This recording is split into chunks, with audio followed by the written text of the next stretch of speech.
mo si Peron ng gantong panahon. Kailangan kanya. Tama si Lola. Walang maaring sagabal sa dalawang nagmamahalan. Hindi ko dapat tingnan kung sino ka o ano ka. Ang mahalaga, basta mahal mo siya, masaya ka kapag kayong dalawa. Ikaw nagpapasaya sa akin, Griselda. Hindi kailangan magpasalamat ka, Grazilda. Masaya kung protektahan ka. Hanggang ngayon ay buhay pa rin si Grazilda? Dapat sa isa siya. Sarili niyang mundo. Saan tayo tutupo? Basta may lakad tayo. Tanggapin mo ang mainit kong regalo. Wala akong pakialam kung magkaiba ang mundo natin. Hindi importante sa akin kung saan ka nagaling. Basta ang alam ko, mahal na mahal kita.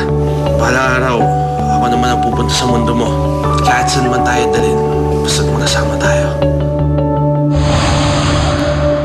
Chik-chik, paano ito lalagyan ng mga ilaw? Papatulong tayo sa kapitbahay, Kuya Kasmir. Teka lang, bakit mo ba ito ginagawa? This is for Grazilda.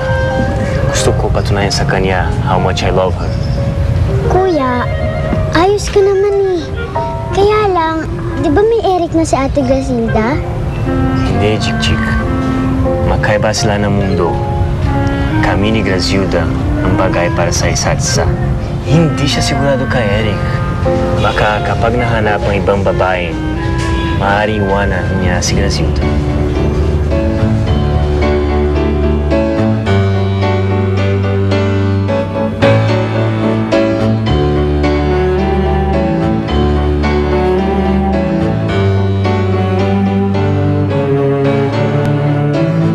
Lahat ito ay aking nagustuhan. Kay Jose mong pumili, Eric. Siyempre, alam ko gusto mo eh. Pero hindi pa tapos to. Meron pa akong isang pares sa pinagawa kay Minala. May isa pa? Sandali lang kung ko.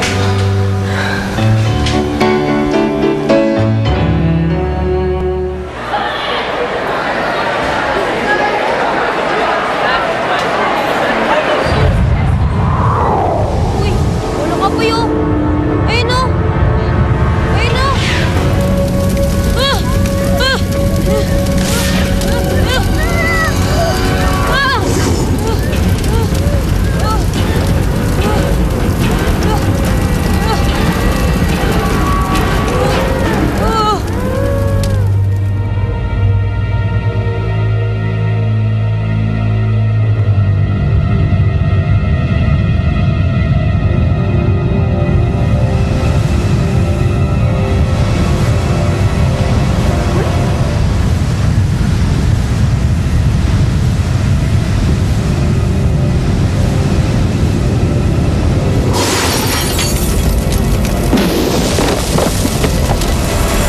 Nakitaan ko si Bero ng symptoms ng mental disorder.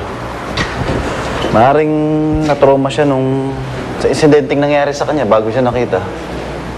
Pero aside from that, wala na ba ibang nangyari sa kanya? Problema lang sa pamilya, Dok. So, Fernando, I highly suggest na huwag niyo munang pasamayin yung loob niya, no? Kasi maaaring lumala yung kondisyon niya, eh.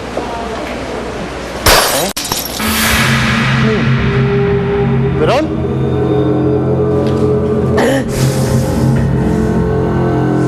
Dapat ka lang mamatay. Peron, wag! Bitiwan mo yan! Peron, wag! Let me go! Titiwan mo ako! Pero, I wanna die! Tama na. Nandito na. Nandito na.